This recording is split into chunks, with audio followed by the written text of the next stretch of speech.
But I remember after about 2 weeks, I woke up one day and I was like, I've got to run. Mm, I've got to go. I've got to go do something. I have to run. I had so much energy. I was like, I've got to do something. And I haven't run for like 5 years. And I just put my clothes on and I put my trainers on. I had a small cup of coffee. I do love coffee with cream. I didn't eat anything. I drank that, went for a 10-minute walk, and then I ran for 40 minutes, non-stop, completely fine. yeah. And I was like, what's happening? I just did that. Wow. I just did that. Not only did I do it, my mind was okay, because it's the mind that talks you out of it. Like, we don't want to do this. This is boring. I want to go home. But the voices didn't come up in my mind to say, let's stop running. Let's go do something else. I could just keep going. So it wasn't just the fact that my body was like, let's go. It was the fact that my mind was completely on board with that. I think when you have a lot of excess energy because of what you're eating, you naturally want to exercise, and it shouldn't have to be, oh, I better go to the gym, otherwise I'm not going to feel good, otherwise I'm going to have a bad day. It's more like, it's not a forced thing, it's a natural desire to move your body. And that's how I think exercise should be, because there's only so long we can force ourselves into doing something that we don't really want to do. Welcome to the Plant-Free MD podcast with Dr. Anthony Chafee, where we discuss diet and nutrition and how this affects health and chronic disease, and show you how you can use this to optimize your health and happiness, both mentally and physically. Hello, everyone. Thank you for joining another episode of the Plant-Free MD. I'm your host, Dr. Anthony Chafee, and today I have a very special guest, Miss Laura Bird, who is joining me all the way from Sydney. So, Laura, thank you so much for joining. Thank you. Thank you for having me. Oh, you're very welcome. So, for people who haven't come across you or come across your work, can you please tell us a bit about yourself? Yeah, so I'm a relationship and dating coach. Mhm. And I've been doing, work in that area for a while now. I've been doing sort of self-help and self-healing for about 8 years. And I basically work with couples, or, sometimes I work with people individually, if they want to sort of start moving their relationship forward or fixing their relationships, kind of work with them to look deeper in themselves, look deeper at who they are as men and women. And I'm a big advocate for women being in their feminine, Mhm. relaxing, softening into feminine energy, and men being masculine and, being more assertive and driven and intentful, which, switching to the lifestyle that I am on now with this food actually really helps serve that message, Yeah. which has been great and very unexpected. Hmm. Oh, Yeah. very good. So, to that end, you recently came across a carnivore diet and tried it out for yourself. How did that come about? How did you come across it yourself? Well, luckily I had a friend who was doing this diet for quite a few months, and she recommended it to me because I was raised a vegetarian, so I didn't eat meat until Mm. I was 15, and I probably ate meat for about 10 years, and then I went vegan. Mhm. And I was vegan for about 6 years, and oh my goodness, I was so unwell, and it just was getting worse and worse and worse. And it's such a mind trip, because you're being told, like, you're being brainwashed and being told this is the healthiest diet, this is there's nothing else that's healthier for you. And yet I was weak, I was tired, my mind was like, it wasn't my own mind. My thoughts weren't my own thoughts, and it got really scary. Like, I would actually, for the last 6 months of being vegan, I thought there was a voice in me that was like, you're gonna die. Like, your heart's just gonna stop and you're gonna die.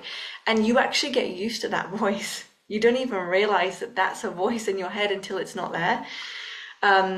So I could never get my iron levels up. I didn't want to have to take supplements. And even when I did, they didn't make that much difference. I didn't have a healthy lifestyle. I couldn't exercise. I couldn't even walk up the stairs without being so out of breath. And, I was depressed and I was anxious and I was scared of everything.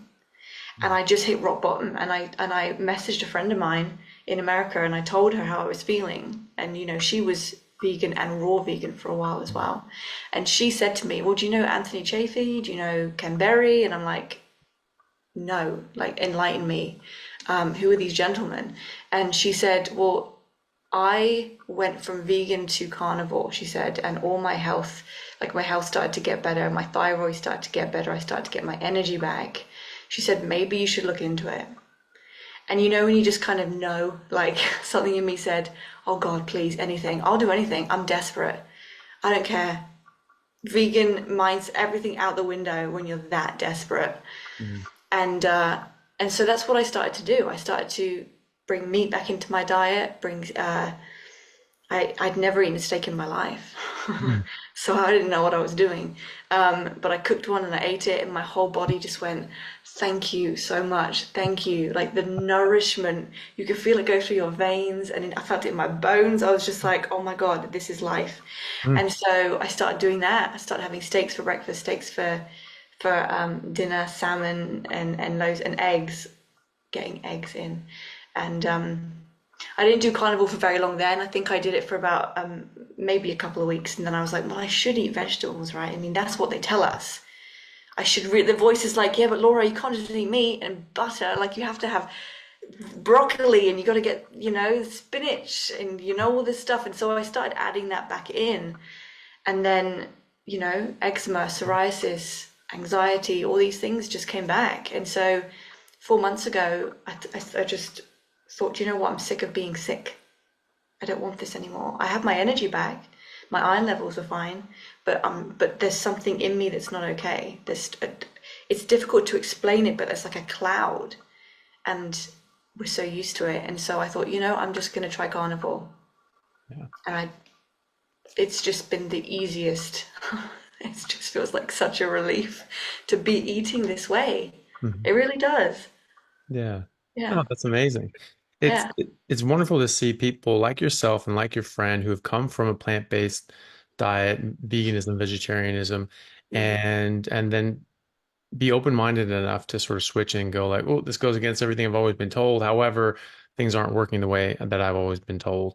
And so maybe try something else and then getting, drastic improvements in their health, which is great because the detractors, especially the plant-based detractors, they say, well, the only people that are improving when they go to a carnivore diet are the ones that are converting from like the standard, processed food diet, eating a bunch of junk food and things like that. And I keep telling them, it's like, no, actually, it's people that are plant-based that are following your advice and doing everything right, and it's hurting them because it's a bad diet. It's not nutritious, and it has harmful substances in it that aren't good for you. mm. Yeah, Yeah.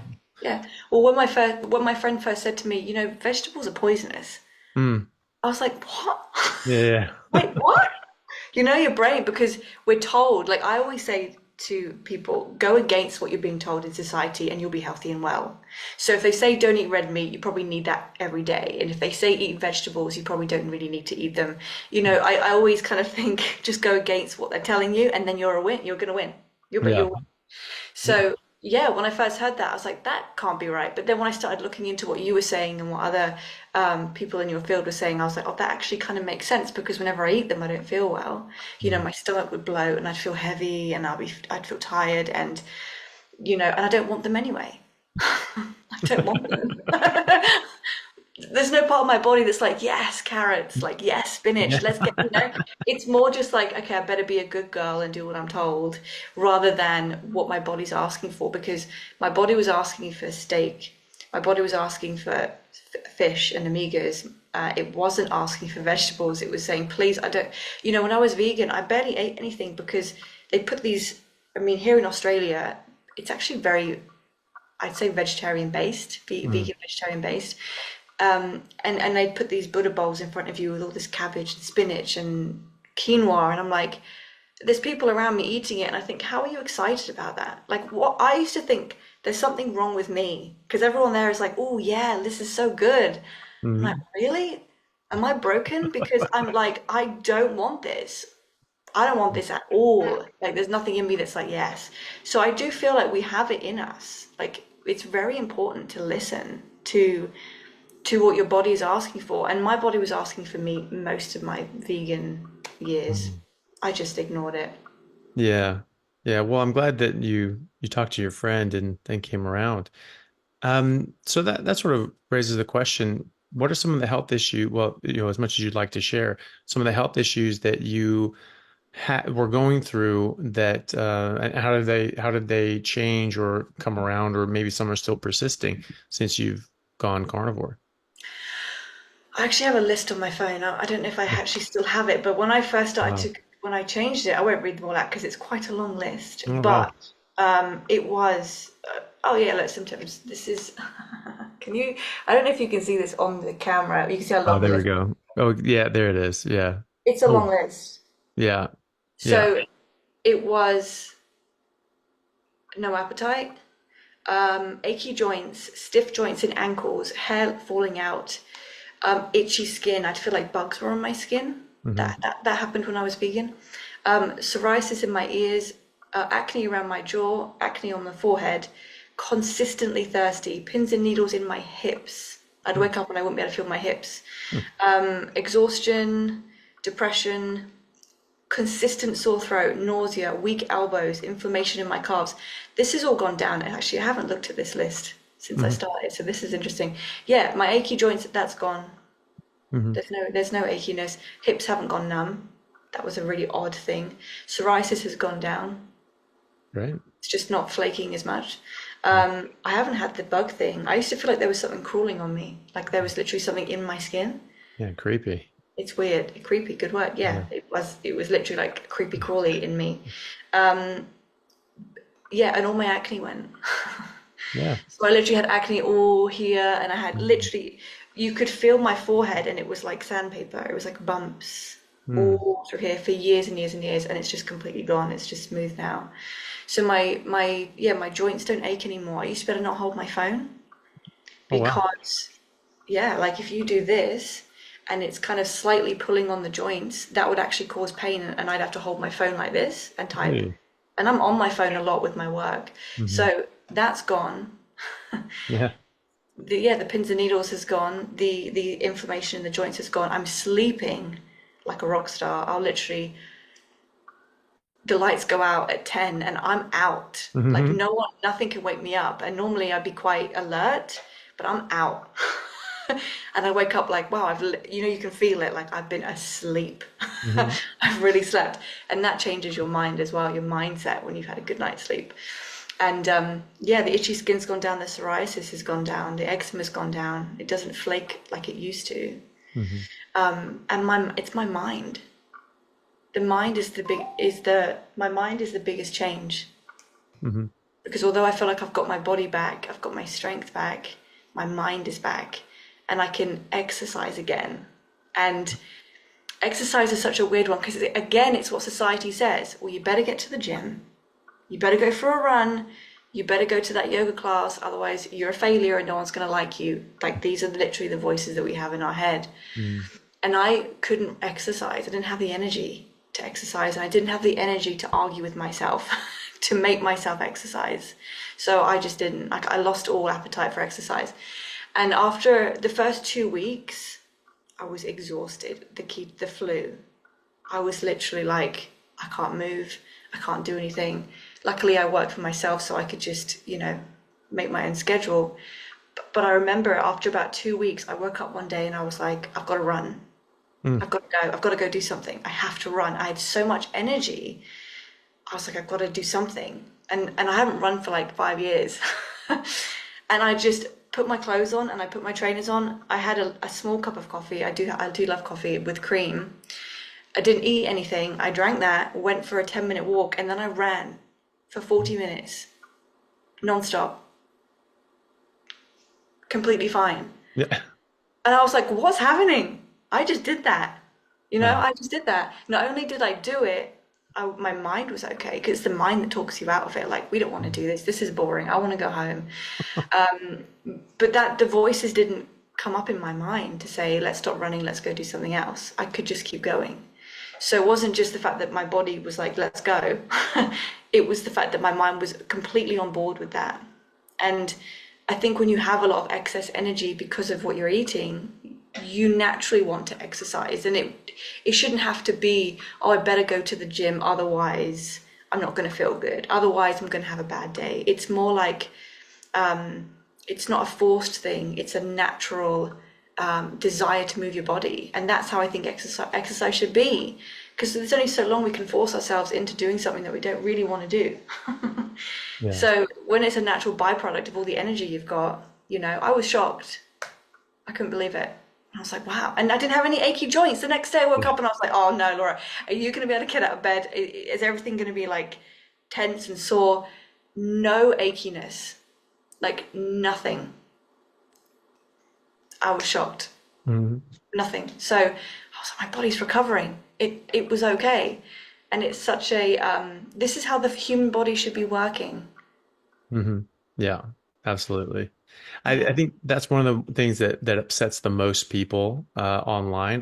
Of all the things, when I tell them that I don't get sore after working out anymore, some people just get incensed. They're like, "That's you get sore," they just get so mad.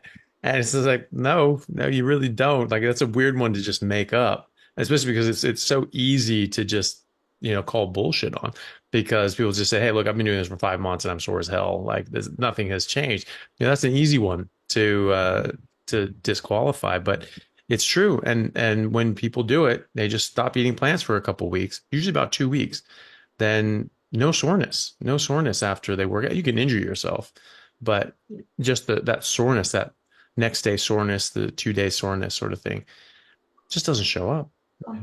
Yeah, it's amazing. And Yeah. and as you said, you hadn't run in a long time. So this was like your first run out. You went for like a big run. Like 40 minutes is not a quick run. It's like a jog around the block. That's a long run, especially if you haven't been doing anything in a long time. And to not be sore afterwards is well, it just doesn't happen really in any eating any other way. No, I was waiting for it. I was like, well, maybe Yeah. I'll get some DOMs. Maybe we'll give it a few days, and then nothing happened. Yeah. Yeah. Nothing happened. And I did yoga. I'm doing my yoga training. So I ended up I ran on the Thursday, the Friday, Saturday, Sunday. I did every morning I did a 90-minute heated yoga class. And then we did yoga in the afternoon to help each other practice. No soreness whatsoever. And I could just keep Yeah. doing it. And everyone else was around me was like, oh, I'm tired, I'm tired. I'm like, yeah, I'm not. Yeah. Like, it was just, when you compare, that's the difference. If you're in your own world, I'm an introvert and I'm a bit of a loner. I like just to be on my own. But when you compare yourself to other people and you're around other people and you notice them complaining about being unwell or being tired after a workout, that's when you really realize, I don't have these symptoms. This is not happening to me. You Hmm. don't realize it when you're on your own. You've got to get out there and talk to people, and then you see the difference, Hmm. you know? Yeah, definitely. Yeah. So it's like you were saying, you didn't have those negative voices in your head as well. Did this help your mental health overall as well? Yes, and this is probably one of the biggest things because, like I said, I was raised vegetarian. Hmm. So when I was like 13, 14, I always had anxiety and panic attacks and everything. And looking back, it was probably because I wasn't eating eating meat. Because when I started eating meat at 15, it went away, it Mm. subsided, and I didn't click Uh, on the connection there. So having meat again, well, first of all, your mind is satiated, your brain's satiated, I'm pretty sure. You'll have to tell me, but that's what it feels like. You're nourished, your cells are nourished, your body's nourished. And I didn't realize that there was a voice in the back of my mind saying, like, you're not good enough. You're mm, never going to amount to anything. You can't do this. You know, when I started eating meat and just cutting out the plants, all of that went away. And it was literally like silence. And there was a time where I was like, what? I don't understand. I didn't recognize it. I was like, what's happening? I didn't realize there was so much loud chatter in my mind, in my head, until it was gone. And there was no longer this voice saying, you can't do that. So, when I did my yoga training, for example, and everyone's complaining that they're tired, there wasn't a voice in me that was joining in, even with that. There wasn't a voice when I was running saying, oh, can we stop? That just wasn't there. It's so odd because it's like, well, what else do we do now? There's so many other things we can do now because that space is clear. And suddenly these desires to have things, own things, buy things, consume things, it that goes away because I'm pretty convinced that the desire for, I mean, look, I love clothes and shoes. My background's in fashion. I can't take that away from this who I am. But in general, like this desire for more, Mm-hmm. I think it's just because we're hungry. Yeah. My friend and I, we say all the time, like, oh, I'm having a bad morning. I must just be hungry. Let me eat some fat and some butter and some steak, and oh, we're good. Um, this even when I do my work with my relationship coaching, a woman's desire to be seen and heard by a man, or his desire for her, like all these different things that are actually unhealthy in the relationship. If they're nourished, these things go away. I'm telling you, they go away. Suddenly, she doesn't need his attention 24/7, which he can't give her Hmm. anyway. So it's like, well, go and eat a steak and then see how you feel. Maybe you won't need his attention as much because no one can give you 24 hours of attention. And for him, all these things that he thinks that he needs in order to be a man, again, it starts to subside. There's a confidence that comes out in the man and the woman, and the woman, her energy just softens, because I teach a lot about women being peaceful. Men are asking for peace. They're not asking for emotional women, right? They're not. I don't know any man that's like, yes, give me a woman that's really overly emotional, right? I don't know any men like that. I've never coached a man that's asking for that. So they're asking for peace because peace is a woman's natural state of being. And when she goes to this lifestyle, the peace comes out. There's just peace. Mm. It's like, I'm not going to argue with you. I'm not hungry. Maybe if I'm hungry, I might be. And then I'll be like, oh, I need to go Yeah. and eat. Just excuse me a moment. Let me go and Yeah. cook something. But in general, there's just peace. The mind is peaceful. And I genuinely believe that if everyone was eating this way and was satiated and nourished, I think couples would get on better. Mhm. I think people would feel better in their own selves. And we wouldn't have so much gluttony and greed, and all this sort of consumerism would just sort of die away. Because when you're not nourished, you're going to have addictions. You're trying to feed, and you need something. Absolutely, you do need something. Mhm. But it's not a cigarette, and it's not another woman, and it's not, that relationship. It's your body's hungry, it needs nourishing. And Yeah. if it's nourished, then think about what you want. Then Mhm. ask yourself what you need, because it's probably very different to what you thought you needed. All these things you thought you needed, no, you were just hungry. That's it. Yeah. That's fun. That's funny. Well, I mean, I think you're definitely onto something there because when you're not nourished and your body is lacking nutrients, but also just not working properly, you're disrupting your hormones and your brain chemistry and all these different sorts of ways. Your body knows something's wrong, and your body's telling you these subtle signals, which we don't really necessarily know what the hell they mean. We just know something's wrong as we get agitated, we get upset, and little things can bother us, and we end up starting to try to seek other sorts of things to fill those gaps as well. And sometimes all you needed was just to sort those things out, to get rid of these sort of unhealthy exposures, and just to get good food in you. And as you say, just eat something, and sometimes that goes away. I've certainly noticed that in myself. I'm much more calm. Um, and I don't get bothered by things. When it was very the biggest contrast that I saw in myself was my first year as an intern, uh, a decade ago. I was working 100 hour weeks. My longest hour week was like 124 hours, and it was hell. It was absolute hell on earth. And I was on call basically every other night. I was just doing 24-hour shifts, and then I'd get sort of the day off, and I'd do another 24-hour shift. I did that for 3 months in a row. And sometimes I didn't go home the next day. Sometimes I had to just, and it was busy. It was so busy. Like you were lucky to catch a nap, and that was it. And generally you started going to sleep 15 minutes, and your beeper's going again, and you're just back at it, just doing more grunt work. And it was awful. I absolutely hated it. It just was just like, nope, nope, this is awful. And now I'm working similar hours, uh, with on calls that are not as regular, but they're just as busy, if not, but with more mentally and demanding things, and things that can cause a lot more stress because you're making much more life and death situations, at that stage as an intern. yes and no, but there's always sort of other people there. And so, but it's fine. I was doing like, I think my longest week recently was like 135 hours. And that, of course, is not just 1 week and then I have some time off.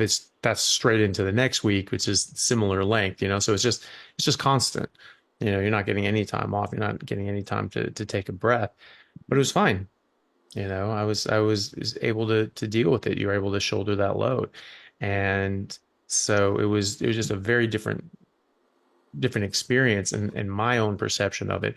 It was still grueling amount of work. And then I'm adding in the podcast stuff and I'm having in, 100-hour weeks, 120-hour weeks sometimes. And I'm doing this stuff at 2 a.m., especially early on, when people were over in America and I didn't really have a big channel. I'm just grateful that anybody was willing to talk to me. And so I was doing things at like 2 a.m. so that it worked for their schedule. And so I was just getting less and less and less sleep as I went, but it was fine. I was able to do it. And I would never have been able to do that eating any other way. It's not a chance in hell. Hey everyone, really happy to announce a new sponsor for the show and for everybody down in Australia, Stockman Steaks, who are delivering high quality grass-fed and finished pasture-raised beef and other meats, flash frozen and vacuum sealed to your door, something that I've been enjoying a lot of myself recently as well. They also have a great range of specialty items such as high-fat keto mince and carnivore beef and organs mince with liver, kidneys, and beef heart as well. So use code CHAFEE today for a free order of beef mince or another specialty gift along with your order at stockmansteaks.com.au, and I'll see you over there. Thanks, guys. There is a feeling of being superhuman. Yeah. Yeah. Yeah. You feel like a different breed of human. That's it. Yeah. And in a lot of ways you are, because your body's working so much differently, so much more differently to everybody else. Everybody else is struggling. They're struggling. They're having energy issues, mental health issues, mental energy issues, other sort of just overall health issues. And they're just constantly dealing with problems going on in their body, rashes, aches, pains, medications, diabetes, all these sorts of things, which is really challenging to deal with.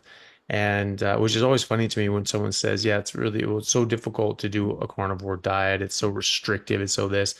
I think just all the things that I don't have to deal with as a result of this, it's so much better that way. It's easy. And you don't realize how much energy it takes to think about what to cook, think about what to have, or where to go to eat. That all goes away. And then the illnesses, like the small ones, I'm not even talking about the big ones, like the ones like when I felt like there was bugs on my skin. What is that? And then I have to think about, what is that? Google it, figure it out, go see a doctor. All of that is energy.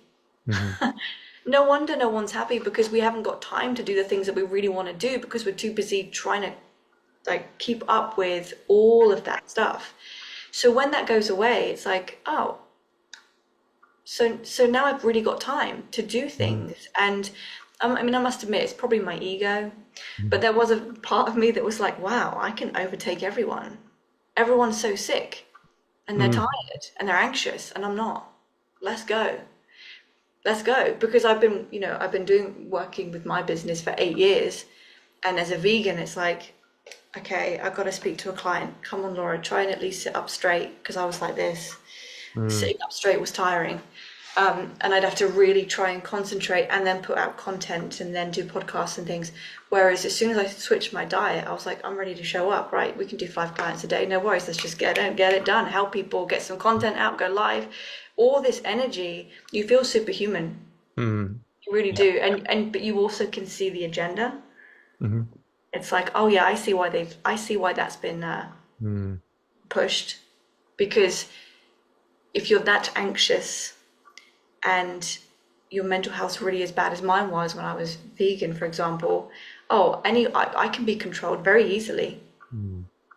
I don't know who I am from one minute to the next, and whatever version of me I am, I don't like them, so maybe it doesn't matter. But it's a very weird, cloudy feeling. I don't recommend anyone go through it, but you don't realize it when you're in it. You just don't. You don't. So you just don't understand why you're so sick. But when you switch and you see, like, oh, hang on a minute, I've got the physical strength, the mental strength, I've got the capacity to do it. Like you say, like you can do all that work and then do a podcast, and do all that and be okay and still show up content and like, I want to be here. Then there's got to be something to that. And I do believe we all have a purpose in life. I really believe that. And I'm sure this is part of yours. So you can't show up for that if you're not nourished. And then the hunger shows up in the weirdest ways. Oh, I guess I must need another pair of shoes. Oh, I guess I must need to go out and watch a baseball game and eat a hot dog. Like, I don't know how it shows up for people, but it does, because the body knows it needs something. 100%. We just don't recognize what it really needs because it's so buried. So we just attach addictions to it, and other things, and even bad behaviors to it. I mean, how many I sabotage relationships because of my mental health. Because you don't believe you deserve a good life. You don't believe you deserve a good husband or a good wife. So you just push people away. It ruins people's relationships and it ruins people's self-esteem. And you do gain confidence when you eat this way. And like you said, it's easy. You don't have to think about what to cook. There's a steak in the fridge, done. And I have an organic butcher's just down the road from me. I walk to it every day. It's easy. And I don't have to think about anything, because I was always like, what do I cook? I don't want anything. I don't want vegetables. Yeah. I don't want that. And I have to cook it because my mum told me I have to eat my vegetables. And, this sort of mindset of being good and being a good citizen and eating healthy, but it just makes everyone sick, and it's funny when you have these conversations with people that don't eat this way, because sometimes they're like, what? You just eat meat? Just meat? I'm like, well, so I have a bit of dairy as well sometimes, butter, organic butter from the market and things, and a bit of cream in my coffee if I have a coffee or a cup of tea. But yeah, pretty much just meat. And they're shocked, and yet I can tell there's a voice in them that's like, well, that just sounds quite nice actually. Yeah. As they're eating their salad and their stomach's bloating out like this, and they feel tired and sluggish, and I've got energy, I'm good to go. Because you don't get that fullness in the stomach. You get a fullness you get the satiation. You feel you don't need any more food. You feel really satisfied, but you don't feel bloated and full. So you can just keep going. None of this afternoon nap. Don't need any of that because my body's not struggling to digest anything. But that's another lie. Or isn't meat the most difficult thing to digest? I don't know where that came from. No, it's the easiest thing to digest. Yeah. I remember seeing that first in the movie Beverly Hills Cop. And the Judge Reinhold character, this is like an 80s movie, and it was just this one-off scene. He's just walking around, he's like reading this magazine or something like that, and he just looks over at them like, did you know that by the time you're 30, you have 10 pounds of undigested meat in your colon? Oh, and he walks off, and it was like, all right. And then it was just this one-off thing, like, well, that was a weird thing to say, but it plants that seed. And then people say, oh yeah, you can't digest meat. You can't digest it. Oh, it just it sticks in there. And I remember thinking that as a kid, I was like, how is that? It's a tube. It's a one-way tube. There's not like any blind, offshoots or anything like that. Some blind corridors they can just get stuck in. It goes out. And so if you don't digest it, if you don't absorb it, it just goes out. And that's what they say about fiber, is that you can't digest it. You can't break it down. So that helps peristalsis, and that helps relieve constipation. So wouldn't the same thing be true of meat? No, meat causes constipation because you can't digest it. Hold on a second. I thought fiber cured constipation because you couldn't digest it. It's like these internally inconsistent arguments from the same people, but it's very strange. And I mean, there's a lot of reasons why I think that people are pushing this, financial, monetary. But I totally agree with you that there are people out there that are trying to keep people sick and miserable because it's easier to cow them. It's easier to control them. And you have the same people saying, we're saying, hey, look, the research is out there. The evidence is out there. Try it for yourself. Do your own research, which used to just mean get an education, educate yourself, learn something, which used to be a good thing. It used to be a positive thing.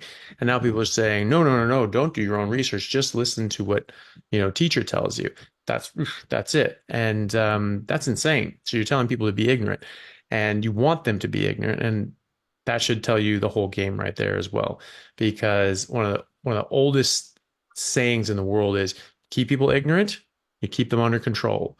And that is, and we've just gotten so used to being in a safe society here in the West, where we were more or less governing ourselves, or at least had more or less had some choice in the direction of our lives.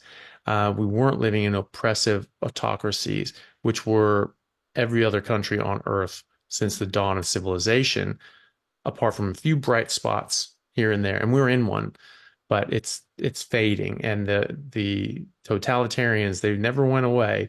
They've just been pushed into the shadows, and now they're starting to make a resurgence, and they're trying to get that power and control back. And if you look back thousands of years, one of the hallmarks of an oppressive society or a tyrannical government and ruling class on their serfs, peasants, plebeians is they limit the meat supply. They limit meat. They make it very difficult to get. So the British did this to their serf class. They certainly did it in Ireland and India, and even the Romans did this. The Romans did. We know about the phrase "bread and circuses" when the peasants, the normal citizens, were getting a bit rowdy and looking like they're going to revolt. They start giving out bread and putting on circuses and spending money. Bread and circuses, just feed them junk and distract them, right? Wow. But the other side of that coin that doesn't make that saying bread and circuses. That's what I always say is like when there's something political going on, there'll be some sort of event and they'll put these like bread and circuses, right? What they don't tell you is the other side of that coin, which was they cut off the meat supply to Rome, right? Mm. So they'd stop people from being able to get meat, but it's okay because they're giving out free bread. And look, there's something shiny, right? Shut it right down. That's how you keep people docile and under control. We've been doing it for thousands of years. This has not been lost on these people. They have classical educations. We are trying to dumb down society, but they got that classical education that they're trying to withhold from everybody else, and they know exactly how to put themselves back into control because it's happened before. It's actually been the standard of society for the Mm. human race is being under control and under the yoke of someone else. Communism somehow is being talked about as this is a good thing, as if 200 million people dead, murdered through internal oppression and forced famines was not enough in the last century alone. But I talked to people in Australia, doctors here in Australia are supposed to be educated people. Um, they have no idea that this even happened. They have no idea. I said, well, I mean, Stalin alone killed 67 million of his own people, and this is a doctor, mind you, Mm. said, "Who's Stalin?" Right? And so Wow. and so I asked him.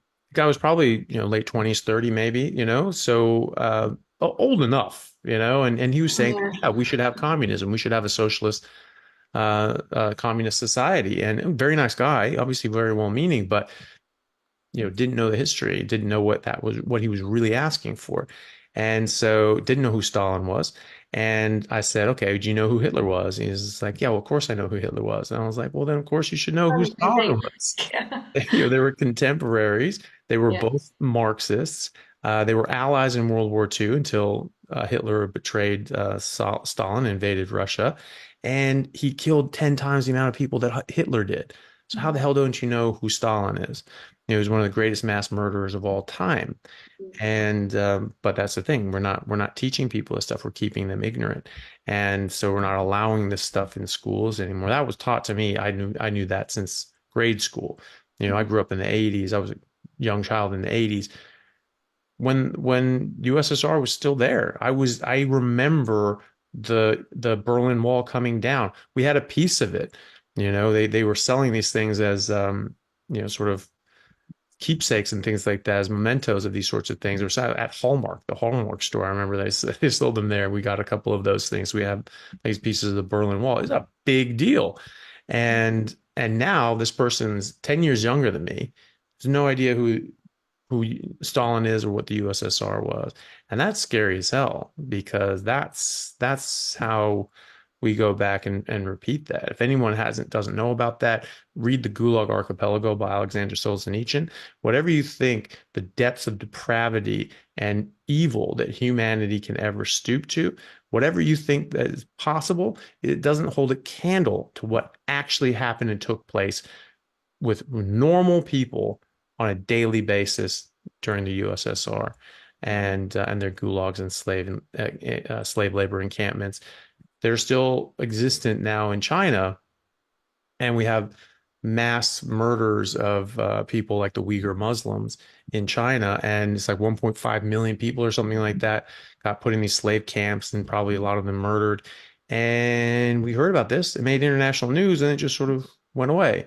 And it's just like, why are we as free nations entertaining, any sort of trade relationships or any sort of friendly diplomatic status with a country that still enslaves its people and has slave camps and these gulags, these forced labor gulags that they work people to death and murder them, it absolutely blows my mind. It's the same argument as with the USSR. No, they're just too powerful. They're just too big. We just can't afford not to just go with them. We just hope they're nice to us.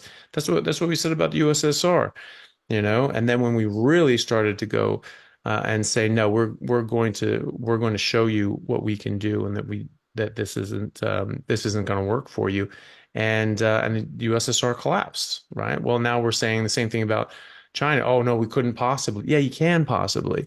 If Western countries just stop trading with China and just say, nope, till you fix your act, we're not doing this anymore, they shut down. They just shut down. They require our business and our custom and our trade relations with them. They steal about $2 trillion a year in intellectual property. And they have all these spies in different universities around the world where they're stealing proprietary information and projects that top scientists are working on. There's something called the Confucius Institute that it sounds all nice. Well, Confucius, what a nice guy. It's just a spy ring for China, and they get into these universities all around the U.S. and probably here too, and they just steal information. When I was at Duke, I did my sub internship during medical school at Duke, and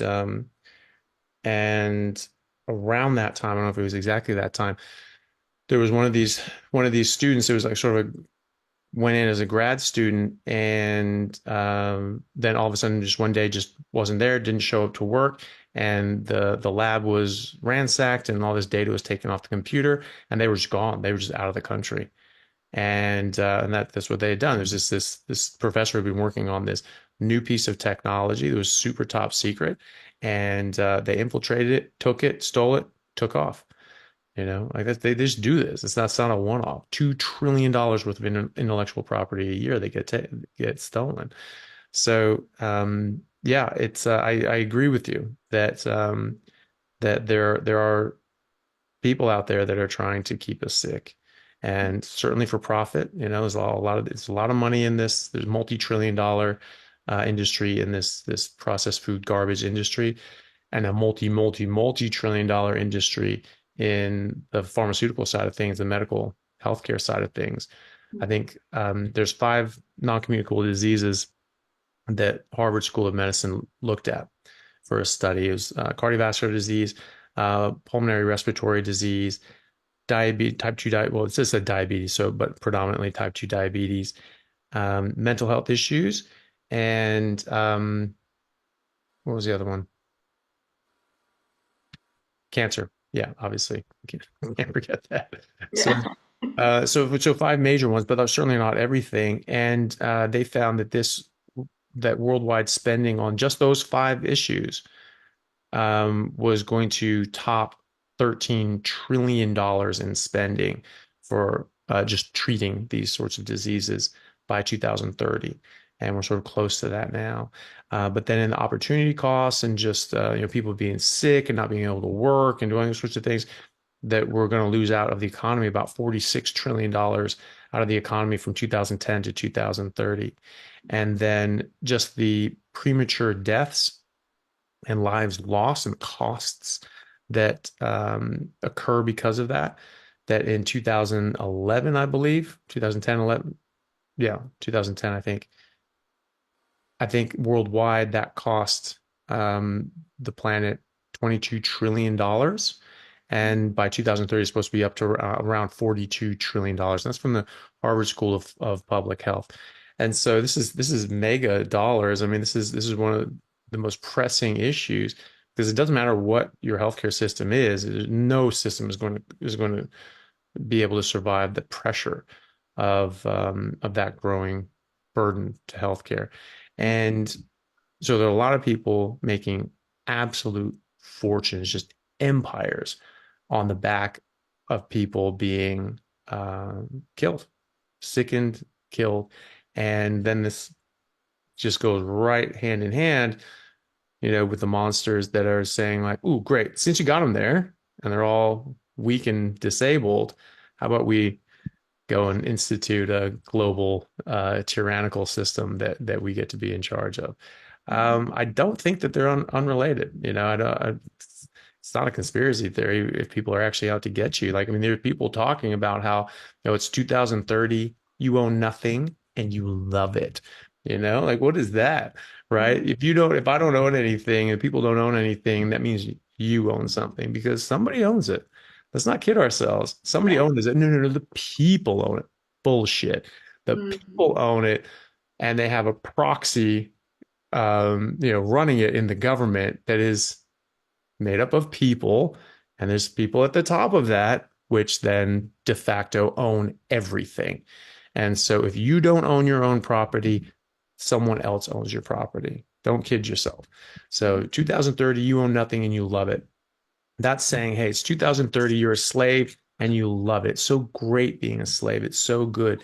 Similar, and these are not unheard of arguments for slavery. This goes back to Plato. This goes back to Aristotle. Certainly in the American slave times, there were slave owners that were saying, no, no, no, no. Like this is actually unethical to not have slaves because you just give people money, but they're just these poor, uneducated idiots, and they don't know what to do with that money. They just going to go and spend it on, liquor and hookers, and their kids are going to be starving. They won't have shoes and all that sort of stuff. And like, that's just irresponsible.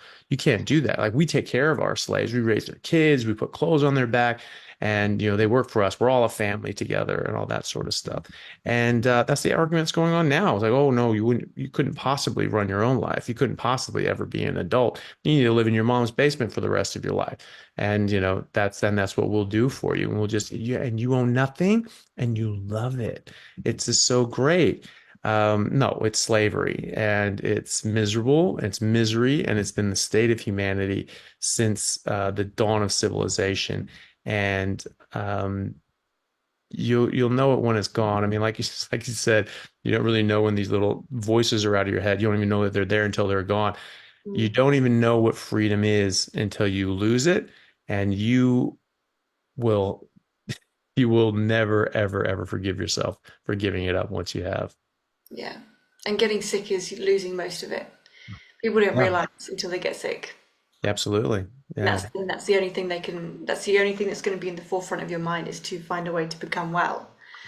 Because, getting sick you'll lose everything. And so, I mean, it's interesting that you say this because it's, I'm pretty sure the whole world to me is like a slave camp.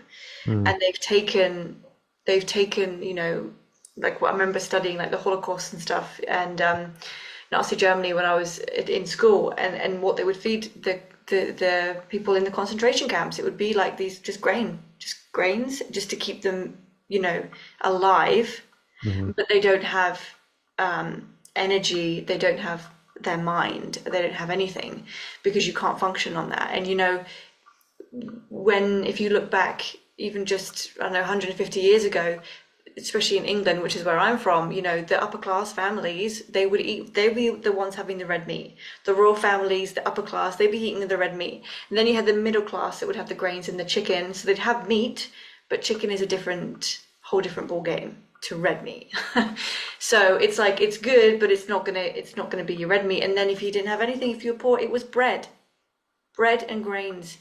And yet, look, you have to admit it's clever. What society's done, what the agenda has done, is gone, let's make that let's take that and make that a selling point. Let's tell them that diet of the bread and the grains is the healthiest diet in human history. And let's come up with some research. Let's just chuck some numbers out, because they'll just believe us anyway. Let's chuck that out and keep telling them that it's good. And even when they're eating it and they feel tired and anxious and depressed and they've got no energy, we'll just keep telling them it's the right thing to do. And we'll keep selling it to them. And then not only that, those that still want to eat meat, let's shame them. Let's make them feel ashamed of themselves for wanting to eat meat. And let's do different things to make them feel that way.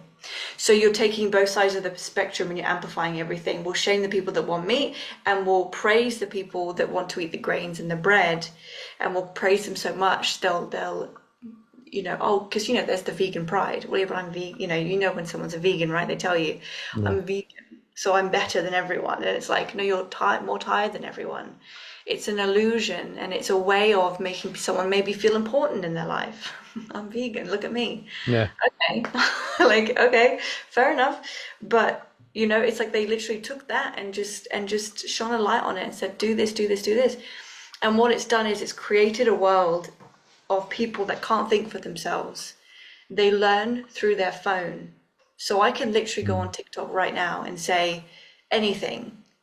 And if that goes into, let's say I said it on Instagram, I've got quite a big following on Instagram, okay? So I could just say anything. That's going to go out into the mainstream. And I'll hear people quoting it randomly here, there, and everywhere. And I just made that up. But that's like gospel to them now. So I can put anything on. So literally, this is like the cleverest thing when it comes to propaganda. We just keep feeding it through here. And people will just keep scrolling it. And people's bodies are going like this, and people's hands are going like this, and they're just addicted to the scroll. But if you keep someone addicted to something, if they're hungry, malnourished, give them a phone. There's your addiction right there. They need more dopamine. People get hooked on dopamine. When you eat carnivore, the dopamine thing goes out the window. You don't need those quick fixes. You just don't. You're not hungry. But we give them a phone and we feed them grains. And then when we put things right in front of them that's really damn obvious that it's not okay, they're not going to argue. They won't argue. And I've seen, well, not in person, but I've seen videos of people doing these experiments on the street where they're sick or they need help, and people just walk past them like it's nothing, like, oh. And I know that I'm aware that there's lots of these videos, so people go, oh, it's probably a skit, let's just ignore it. But some of these things are pretty big, and it's like people just ignore it. It's like the whole world's gone numb and they can't feel anything. Yeah. That's what it feels like to me. And so when you start eating this way and you rise above that, you see it clear as a day. Clear as a day. I don't know about you, but I went through a phase of being really angry that I didn't know this sooner. Yeah. Because how much life would you have been living if you knew this? If you were raised this way, if you knew this, you'd be like, God, who would I be if this is how I would have been eating my whole life? Like, I would have, who knows? So I had to actually sit with myself and feel the anger that we've been lied to and deceived. And, they say that the more, they talk about like basketball players and strippers as an example, but it's like the more you get paid, the more of a distraction you probably are. So just be aware of that. Because right? Because why are they paying footballers all that money? Why are they paying actors all that money? What are you doing? You're pretending to be someone else? Well, I can do that. I'm not getting paid billions to pretend I'm someone else, right? But yeah, you have like the nurses, and you have people that are genuinely helping society, and they don't get anything. But if you're going to if you're going to be a basketball player and distract society, we'll give you more. We'll give you the status. We'll make movies about you, and we'll shine a light on you because you're distracting everyone. Hollywood is a distraction from who you really are. Because if you don't know who you are, you've got no power at all. You've got nothing if you don't know who you are. Hey guys, just want to take a second to thank our sponsor, Carnivore Bar. I don't promote many products because honestly, all you need to be healthy is to just eat meat. For those times that you're out hiking, road tripping, or stuck at work and you want a nutritious snack that is just meat, fat, and salt if you want it, the Carnivore Bar is a great option.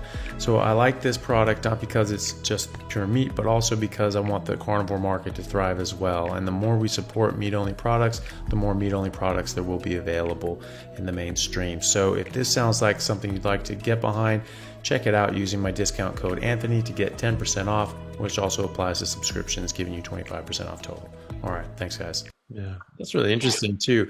As you know, because we think of it as entertaining. People will say, "Well, I'm willing to pay for this because it entertains me." But that's a good point. It is distracting you. It's sort of taking your eye off the ball. Yeah. And like bread and circuses, right? It's just like, hey, look at this shiny thing. Funny. Yeah. Yeah. And I was absolutely angry. I did this for 5 years in my early 20s. Never felt better in my life. I didn't realize it was from this as much as it was. I stopped drinking at the same time, and that had a massive impact Yeah. on my athletic performance. I felt like a superhero already. I was just like, oh my God, I'm recovering so much better. Everything's getting better. And so that I chalked it down to that. I'm like, yeah, not drinking during the rugby season again ever. And I didn't. I never broke that rule because if you make an exception once, you'll make it 1,000 times. And so I just nope, just not going to do it. Mhm. And so there'd be years would go by because I played sort of year round. I played 15s and sevens, and so they were just sort of back to back on each other. And so, and I loved it. I was used to going out. I didn't drink. I was always the designated driver. My friends didn't care. We still had fun. And I never felt awkward and self-conscious because I was used to that. I was just used to being in those situations sober now. And then I did this more recently, but I slipped off it because I didn't realize that that was what was making such a big difference. And I was playing in England, and I remember sort of, I wasn't able to sort of stay with it and just stay on it. And I convinced myself maybe it wasn't that big of a deal because, as they say now, to my arguments that plants have toxins in it, they said, well, dose makes the poison. I said that same thing to myself. I said, wow, is there some chicken that was like breaded and or it had a little crumbing on it? And was just like, ugh, is it that big a deal? It's from a plant, but is it, dose makes the poison. It's not that much. Maybe it's not that big a deal. It made a huge difference. And I didn't realize it. I didn't realize that that was the difference. And I was starting to get sore. I was achy. I thought I was getting injured. It was just sore. I had sore muscles, but I hadn't had sore muscles in years. So I thought I had an injury. And I was just like, what the hell is going on? And I didn't know what. And I sort of slipped off it, and then a little bit more slipped in and more slipped in. I never ate dirty. I never ate junk food. I ate a lot of meat and then, whole foods otherwise. I'd eat a salad because I had to, and I'd eat some bread or something like that to sop up the meat juices or have, something like that. And that was it. And often I didn't actually have any bread or carbs at all. It was just, I ate meat and I'd throw a salad together because you're supposed to have salad. And that was it. And I felt like crap. I just felt like absolute garbage. And then I was 38 and I go back to this. I just cut out the veggies. I wasn't eating carbs and I just ate a lot more meat. And in 2 weeks, I felt like I was 22 again, and I was like an absolute superhero. And I was furious because I looked back at the rest of my life and I realized, except for those 5 years, I've felt like garbage, and I shouldn't have. I've been robbed my birthright. I should have been feeling great the whole time. I should never have had mental health issues. I should never have had these weird little, issues and aches and pains and tiredness and asthma and all these. They should not have existed, and I should be 6 inches taller and 50 pounds heavier of lean muscle and just been, absolutely killing people. And, and that really bothered me. So yeah, it definitely bothers me. How you were saying about in England, how it just sort of stratified out with like the upper class would eat red meat and then down would eat chicken and then a lot of grains.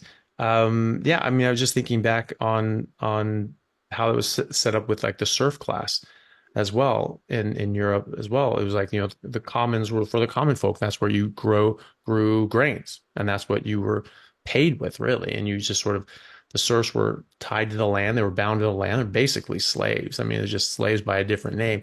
You sold a property, and the people who lived there came along with that property. It's like that's pretty much a slave. That's Oh, yeah.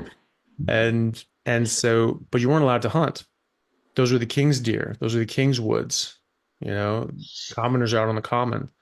And so you weren't allowed to have meat. Maybe you get some dairy and butter or something like that, but it would cost you.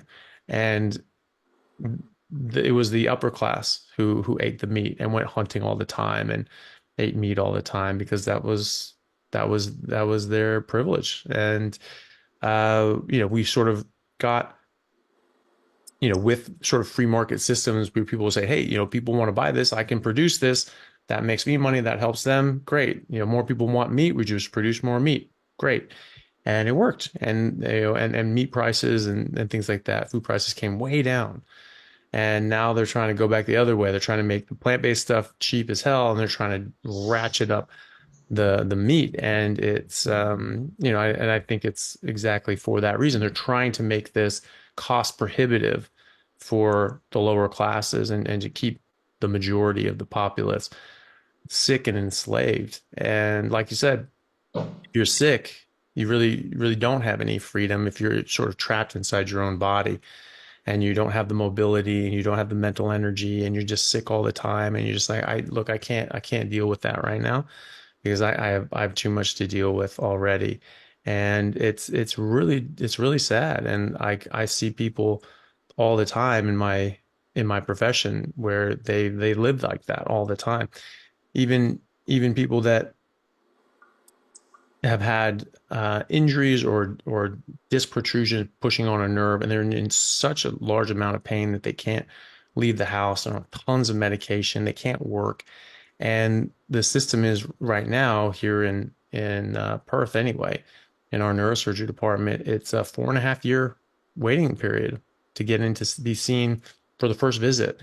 And then you sort of see them, assess them, and you try to do what you can for them. And if it's just like, okay, they need surgery, and that could take months to get them worked up. And it's like, okay, this person needs surgery. They're waiting another year or two, right? And so some people just aren't working that entire time, and because they're in so much pain, and now they're on so many drugs and narcotics and painkillers to just try to take that edge, and it doesn't do all that it should for some of these people. Some of these people are still in quite a significant amount of pain, and they're so doped up and so uncomfortable and so much pain.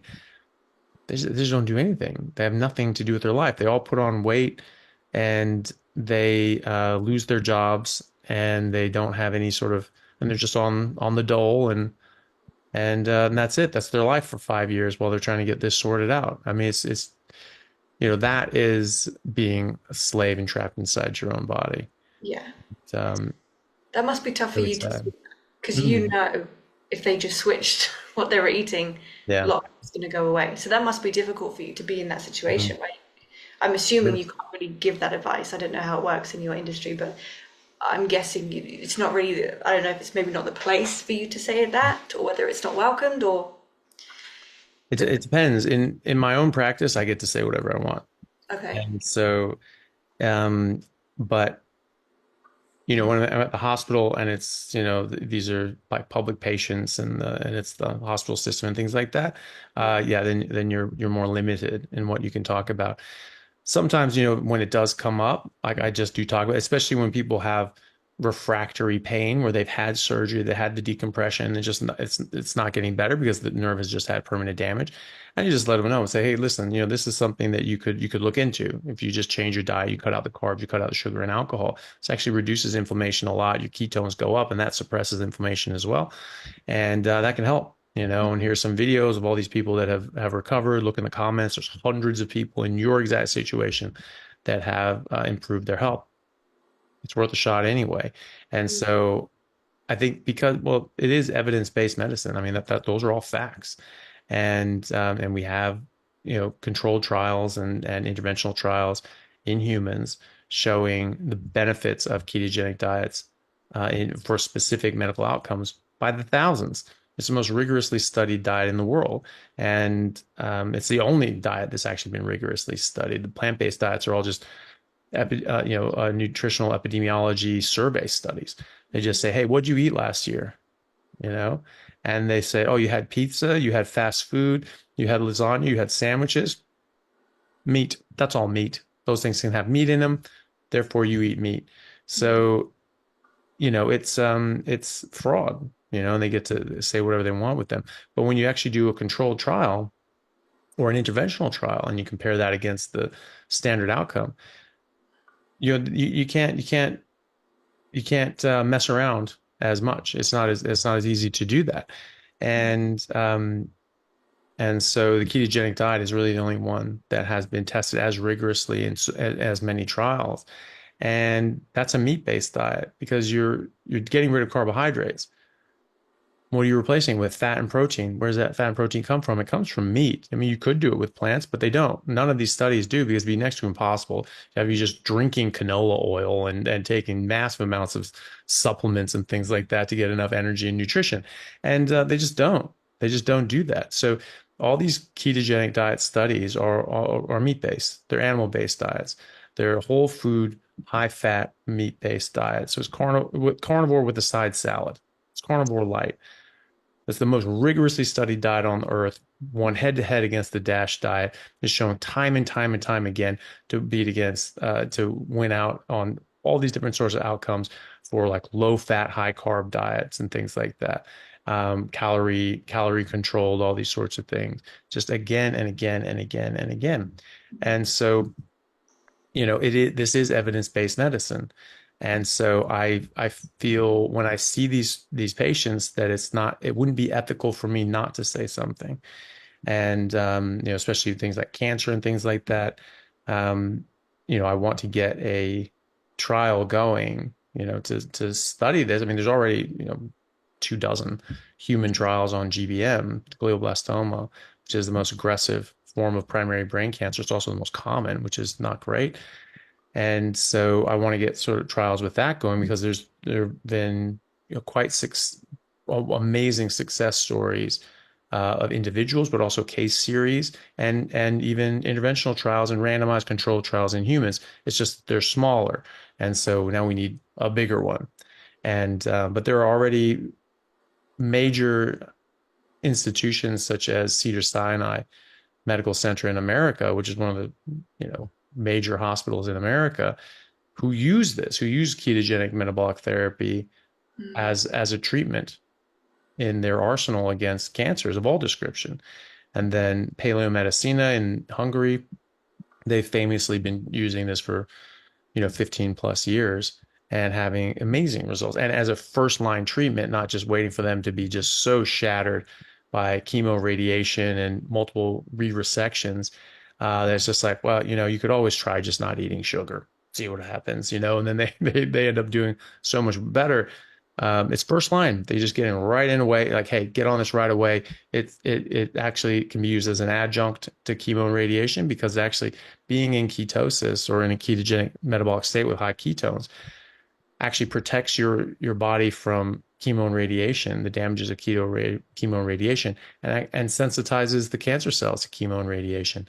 So this is a great thing to add on. I'm not saying you have to only do this. It's not one or the other. You do both of these things. You can absolutely do both of these things.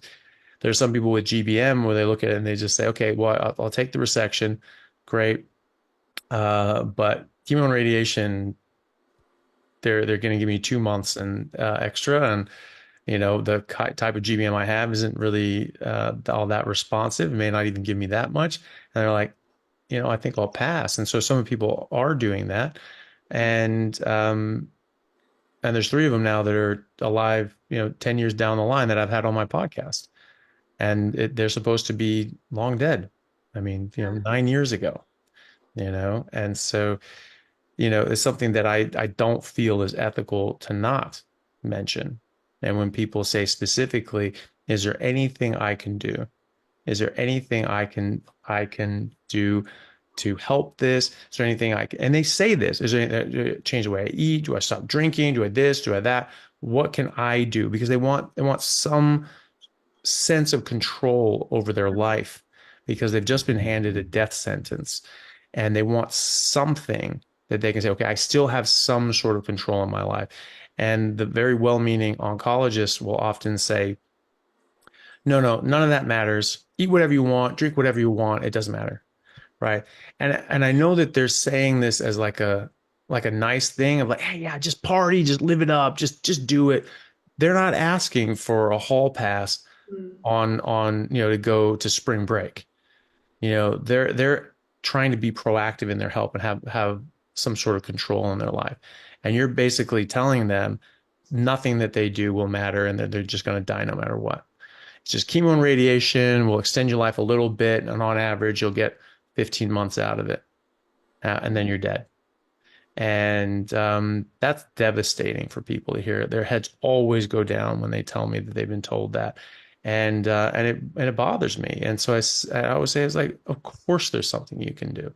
Of course what you eat matters. Of course what you drink matters. If you're just as healthy as you can possibly be, you're going to be able to weather the chemo and radiation better. Your body's going to be better able to fight this horrible disease. Of course that's going to matter. And um and you just instantly they just go like wait, what? And it's not to say, look, you're going to cure this and you're going to be out of here. It's just, of course, you what you do matters, and you give them some sort of control back in their life, and they have it. I mean, this has been shown literally 100 years. There's 100 years of evidence showing that cancer is to do with damaged mitochondria, and then you starve those mitochondria, or you starve those cancer cells of glucose and energy. They just can't meet their metabolic demands and they die. Yeah. Right? It's called the Warburg effect. We use this for PET scans all the time. You look at cancer cells require 400 times the amount of glucose as normal cells, and so because they have damaged mitochondria, they can't make energy properly, and they have a much higher metabolic demand because they're just constantly turning over and dividing. And so this is what we use this principle in for PET CTs. We give them an injection of radio labeled glucose, and we take a CT and see where that glucose went. And you see this little dot here, hot here, here, here, just where all that glucose is just boom, and there's just big hot spots. And those are those tumor metastases. Okay, well, every time you have a bagel, remember that picture.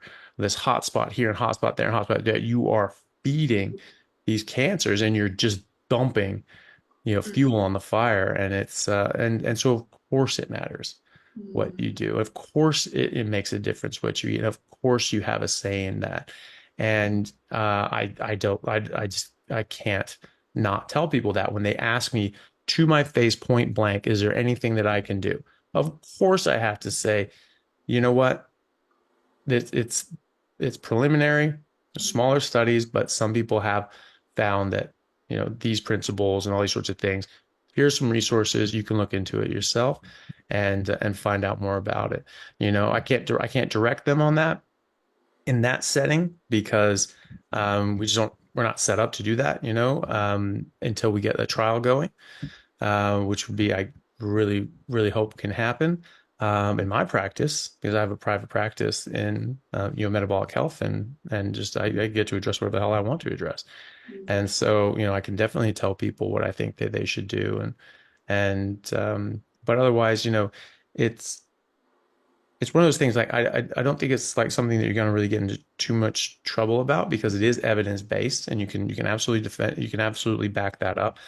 But it's also in Australia, even it actually just this week, diabetes, big main diabetes sort of body in Australia, they've adopted ketogenic diet as a first line treatment against diabetes. So it's mainstream medicine now. This is guideline medicine, right? And so that protects you. And a carnivore diet is a ketogenic diet. So anyone says, "Oh, you're doing this," or no, no, no, this is a ketogenic diet. What did you think a ketogenic diet was? It's meat. That's what it is. And so, um, but yeah, so I don't think you're going to be in too much of have any issues there because it is evidence-based and now it is in the guidelines. And, but at the same time, if if you are sort of a lower level person, you do have to be careful because those aren't technically your patients. And if the person who's in charge, who is their patient, says, "Hey, I don't want you talking about it," yeah, you're kind of stuck, And so that is their patient, and so your hands are a bit tied there. But there's things you can do. Just say, "Listen, I'm not really allowed to talk about this, but there's other sorts of things.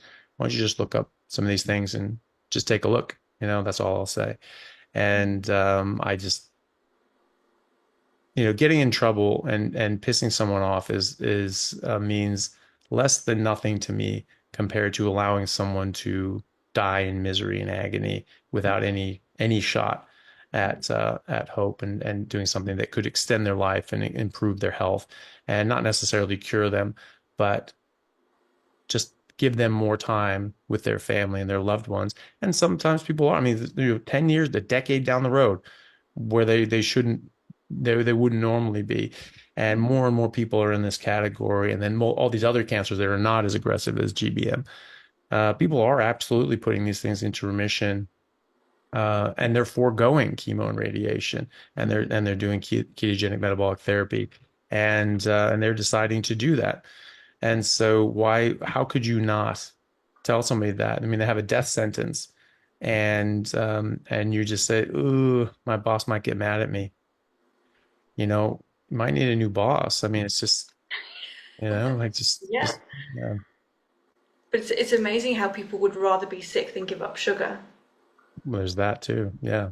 Because I do, because I did keto when I was about 23. I did keto for about 18 months, had all my energy. I put on weight at university when I was studying and I was stressed. So I lost all the weight. I could run, I could do all these things. And I did it for about a year and a half. And I remember accidentally eating something with sugar in it and thinking, that tastes absolutely disgusting. Why are we eating that? It tastes vile. When you haven't had it for a long time, it's disgusting. Literally tastes like plastic poison. I don't get it. But we're used to it, right?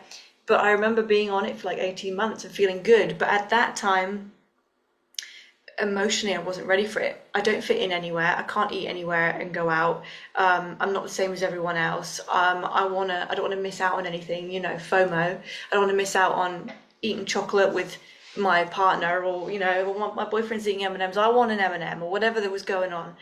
So now I feel like the reason it's so easy as well is because there's no emotional attachment to food anymore. Mm. Sugar, they say sugar with the work that I do in my industry. So I teach about all the emotions and the energy and things. And sugar is the equivalent of being hugged by your mother. Mm. That's the energy of it. It's a warm hug from mum. So what people are wanting from this sugar is love, comfort, nourishment, right? Being hugged by your wife, your husband, your mum. Everyone wants that. So sugar is that. And, when you've done a lot of the work that I do, the emotional stuff, there's no emotional attachment to food anymore. I don't eat when I'm bored. I don't eat because I'm sad, because it doesn't fix anything. If I'm sad, I need to cry and I'll be fine. I'll get up the next day and everything's okay. But a lot of people have that emotional fix to food. They have that sort of, they know they need something, but they don't know what it is. And food is a substitute for that. It's an addiction. So some people, people like when you say, oh, I'd rather have chemo than not give up sugar. I'd rather keep eating the sugar and take my chances. That's scary. You'd rather eat sugar and potentially die than give it up. Like that's quite a scary addiction that we're talking about here. And but that is what essentially is. It's the warmth, and it's a cuddle for people. And so I think that people that struggle and say, well, I don't want to give that up, or I don't want to miss out. I don't want to. I don't want to go to a dinner party and not be able to have anything. And it's like, I can forego that. I can forego going to a dinner party, or maybe I'll eat before I go, or maybe I'll just have a steak and I'm okay with that. But it's amazing what people aren't willing to give up for their health. And again, it is all a big distraction. Do we need to be like, food is so social, we don't even realize it. Yeah. Not like, oh, let's nourish ourselves. Because when you start eating, when I shifted, I'd have my breakfast in the morning and I don't need anything. I don't even think about food. And yeah, all my friends would be texting me like, "Hey, should we go for lunch?" I'm like, "Oh, that's such a weird thing to say." But I guess that's normal. But to me right now, no, I don't want to go for lunch. I ate breakfast and I don't need anything for like the day, really. But we socialize, and everything's about missing out, fitting in, and being, having these. It's all either a dopamine fix or some kind of illusion that makes you think that everything's okay now. Let me just have a bit of sugar. Oh, there we go. Get the sugar in the bloodstream. I feel good now. I feel good. I feel good. And then you get the crash, and you live your life like this, and then you wonder why you're anxious. It's like, nah, like smooth sailing. Yeah. That's life. That's where Yeah. it's at. It's much better. That's where it's Yeah. at. I just that reminded me of an actual case study. It was a case series out of Cedars-Sinai, and they had, I think it was around 15 patients. Most of them had GBM or other sorts of neurological tumors, a couple others outside of that. But one person who did have a GBM, and he had been vegetarian before this. And so he went keto, which is, meat based. And he was like, fourth line. He had had surgeries and resections and re-resections and chemo and radiation. And then sort of last line chemo, which is something called Avastin, which is, horrible stuff, but it gives you a bit of extra time. And then they were like, nothing's working. Do you want to try this? And he's just like, all right, I'll try it. And they were all like that too. They were all like fourth line, sort of going to keto. And all the people in this, besides two, were still alive at the time of the publication. And so this had been years actually. And so these people were actually living years past their expected survival as like fourth line sort of treatment. And this guy was doing better. And he had a lot of neurological recovery and physical recovery. He was able to, go out and be more normal, interact, and have a life again. And on MRI, his GBM was actually shrinking. It was actually receding and going away, right? And then after a while, he just said, you know what? I don't like this lifestyle anymore. I want to go back to my old lifestyle and be able to go out with my vegan friends and have my vegan life. And he died, shortly after that. So it just came right back and got him. And that, I mean, like you said, it's just like you'd rather die than not eat sugar and carbs. You'd rather die than not be part of that accepted group of people that eat a plant-based diet. That's wild to me that someone would do that. Maybe they didn't quite realize that was that how significant it was. It's like, well, it probably wasn't that. How could it possibly be? I just not eating. Vegetarian is the most healthy thing in the world. Obviously, that's going to be what's better for me. Unfortunately, he passed away. The other person who passed away also came off the diet, and everyone who stayed on it, they were still alive at the time of publication, to my memory. So it's very sad. It's very sad to see that and see people maybe not understanding just how significant this is. And of course, it's just not, that information is just not out there yet. The public understanding of how significant these dietary changes can be. They just don't know that yet. It's not out there. It's getting there, and people are talking more and more about it, which is why it's great to have people talking about this more and having these conversations and getting it out on their platform and saying, hey, people, this made a huge difference in my life, and maybe it's something you can think about as well. So important, because there's no money behind this. There's no money behind the ketogenic diet. There's no product at the end of this. In fact, a lot of products go away. A lot of junk food and a lot of medicines that are now superfluous go away. And then all these people that say, well, now what the hell do I do? Well, I don't know. People making buggy whips had to figure it out. You can do the same, just go away. We don't want you anymore. We want to be healthy. And so we don't want this sick care nonsense anymore. We want health care. And so, but eventually this will hopefully get out to more people. But it is sad to me when people say that, or they say like, oh, but I couldn't do that. Really? Really? Yeah. Your life depended on it. Really? That's crazy to me. I guess it goes down to like people choose their safety, right? If people feel safe in a social situation, they'll pick that. Mm. People will pick safety over danger, and if a belief system is safer to them, they'll pick that. If being vegan and being in that circle feels safe to them, they'll pick that. So if it feels dangerous and unsafe to go against the grain, and I mean, for me, I've always been a bit of a leader. I just make my own path. I don't care to follow anyone else's. I don't usually like anyone else's, so I'll just find my own. Mm. So for me, it was kind of it took a minute, but I was, like I'm just going to go this way, even though all my friends are vegan, and all my friends are, having vegan dinner parties and talking about how great being vegan is, even though half of them can't breathe because their iron is so low. Mm. I'm going to go the other way, and I'm going to breathe, and I'm going to exercise, and I'm going to, go against the grain, which is the unsafe path. But to me, it's always unsafe path is the safe one for me, because I always look at like, well, okay, but you're telling me to do that, but you don't look that great. Like if you look at I did the whole ex-vegan binge on YouTube. I made my own ex-vegan video as well, which is floating around somewhere on YouTube. The I abyss. started to, yeah, it's in the abyss somewhere. If you type in Laura Bird veganism, I'm sure it would come up. But I look at these vegan YouTubers and I'm like, you do not look well, and I don't think I care to look like you. And I actually think I'm pretty sure that it was you. This would have been like 2 years ago. There was a picture, I think it was you, but it might have been someone else, a picture of you next to a vegan activist who was like Oh, just Gregor, Dr. Gregor. Yeah. Yeah. Yeah. Someone made that. And I yeah. was like, what? And the thing with that is that in those pictures, we were the same age at that time. Yeah. Yeah. Yeah, but he looked about 40 years older than you. Mm. And I looked at it and I was like, oh yeah. And he's holding a piece of broccoli in the picture Yeah. that I remember. I was like, "Ugh," like this is it. And I don't know, I think you just had a steak, or maybe I know you didn't have your shirt on, and it was like, okay, so you're telling me these guys are the same age, their bodies are the same age, their faces are the same age. Why does one look double the age of the other one? And that was when I started looking at, changing my lifestyle. I just couldn't believe it. And then I noticed it myself. I would say to my partner, like, why do I feel like I'm getting old? When Mm. at the time I was like, well, my late 20s, I was like, why do I feel like I'm getting old? Why do I feel like my skin is grey and it's getting like I literally felt old. My back was hunching over, Mm. and I just felt like I was, it's middle age. People say, oh, it's middle age.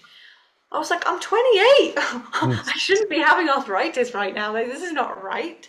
And people are like, well, that's just what happens when you get older. Not in your late 20s. Come on. That's Yeah. ridiculous. But it's amazing what we don't realize, and we have to question it. Like, you have to question things. Like, that's all I would say to people, because, again, it's the brainwashing. But you're eating the healthiest diet. Like, you sure it's not in your head? Like, you're getting older. All these things. It's like, no, hang on a minute. I don't think that's right. And even, when I shifted my diet, and I told you this when I spoke to you earlier about, being here, about the industry I was in a very spiritual industry, yoga retreats and breath work and sound healing and all these things. And as soon as I went to, I hate to say this, but as soon as I went to carnivore, I was like, why is everyone doing that? Why are we doing this? Like, it suddenly didn't make sense anymore. And I'm like, okay, hold on a second, because it changed everything I was teaching, changed all Mm. my beliefs and what I've been qualified in. And, I knew people that they'd wake up, so they've had 8 hours sleep. Okay, so you've rested for 8 hours. Now you want to go and do a half an hour meditation. Okay, cool. And then you want to do a half an hour breath work. Okay, cool. And then you want to go to a different type of meditation. Okay. And then you want to go do yoga and then breathe on the yoga mat. Okay. So now you're telling me 3 hours has gone by, but you've just had 8 hours sleep. So what are we doing here? Like, why do you need to do that now? Was your 8 hours sleep not enough? Oh, well, I like to be centered for the day. Okay, but I woke up and I'm centered. Can we go do something? Like, because a lot of my friends would be into this, and I'm like, can we go do something? Like, I'm ready to go. As soon as Mhm. I wake up at 5, 6, let's go. I'm ready. And yet all these people around me were like, well, let's just do a couple of hours of breath work. I'm like, why? I've just slept for 8 hours. I don't need anything. Let's go. Couple hours, yeah. Like, I don't like like, to me, it's like, but we could be doing something. Like, we could be really making a difference in the world or doing something really exciting. But you need to center yourself because you're so anxious. You have to Mm, center yourself because you're eating foods that want to destroy you. And I'm not doing that. And so now I don't need to center myself. I am centered. I don't need to meditate. You become the meditation. And even like to do my yoga training, I was like, I don't even know if I want to be here anymore. I don't know. I mean, I'm going to do it. I've paid enough money to qualify, but these suddenly it's like I didn't know I was this person. mm, I thought I was the person that did the breath work and the meditation and the yoga and the la da da spiritual stuff, but I'm not. It was just a compensation. It was a way of me coping with life. But when you eat a meat-based diet, you don't need to cope anymore. mm. You just live your life. Yeah. Hey. It's bizarre. You suddenly watch everyone, and you're like, people are really weird. Like the things that we do, it's really odd. But you Mm, don't see it when you're in it. And then you eat meat and suddenly you feel like, oh, I can breathe, I can run, I've got a clear mind, I like who I am. And then you observe everything and go, wow, the world has gone nuts. mhm, Circus and bread, there you go. It's mm. so obvious. Yeah. Yeah. And I often think about how much more time I have in my day where I'm not thinking about preparing or eating food. I've got so many more hours. I'm so much more productive. It's so much easier for me to get things done. People ask me like, how do you have time for all these things that you do? It's just like, well, I don't. I'm definitely behind on the things that I want to do, but when I'm up, I'm just doing things. I have the energy. I don't need to just, oh God, I need a break or I need a nap or something like that. I can just do things. And some of those things I enjoy doing, and some of those things are tedious and they're a pain in the ass, but they have to get done. And so you Mm. just do them and you get them done. And so, and I haven't eaten yet today. It's later in the day and I feel fine. That's not a problem for me. And, normally I'd be, just crashing at this point. If I hadn't been able to eat or do anything, I'd just be frantic Yeah. with the need to eat and the lack of energy and blood sugar and all these sorts of things. Now it doesn't do that. And like you said, you see all these people doing these things, but it's clearly not working for them. But they're in that sort of mindset because when you're in it, you just don't know.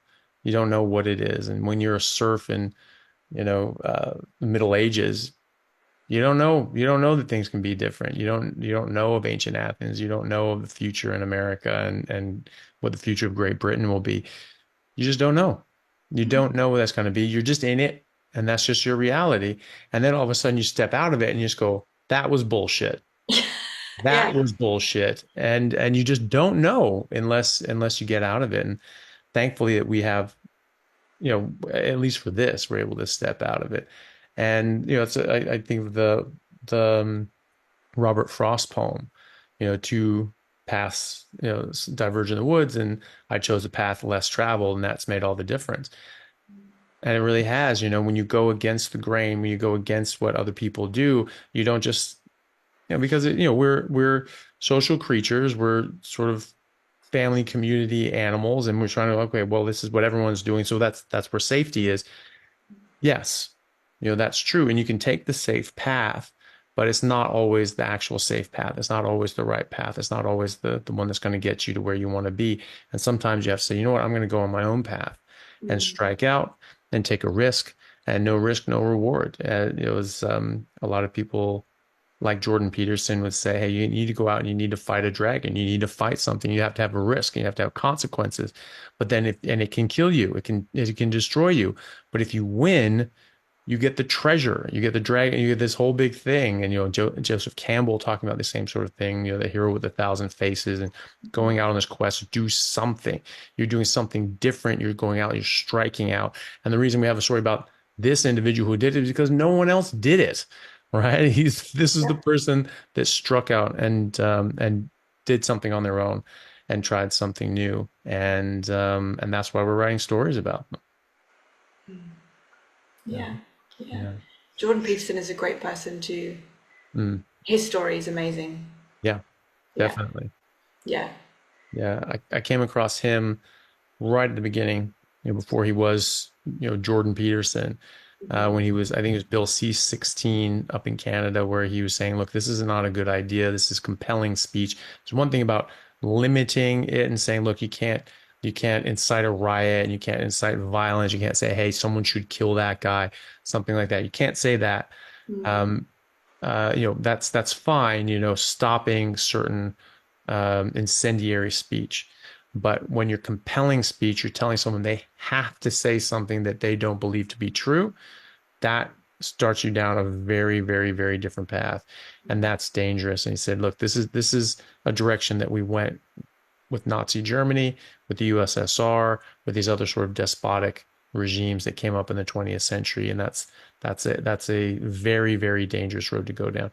And so he spoke out about it. They tried to destroy him, and that's with the wrong guy, because he wasn't just, talking out of his ass. He wasn't just saying that for no reason. Like, he had a depth of knowledge and experience as to why he felt that that mattered.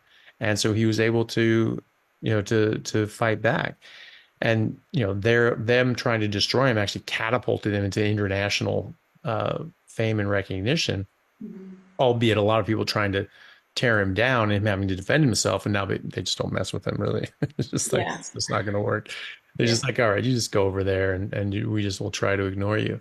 Mm. And but no, I've always found it very, very interesting. And interestingly enough, I found one of the things that got me really interested in him was, he was saying very similar things in similar ways and coming to very similar conclusions to my favorite thinker of all time, Thomas Sowell, who's an American economist and one of the most brilliant human beings, one of the most brilliant and well-developed thinkers that America has ever produced, just absolutely hands down.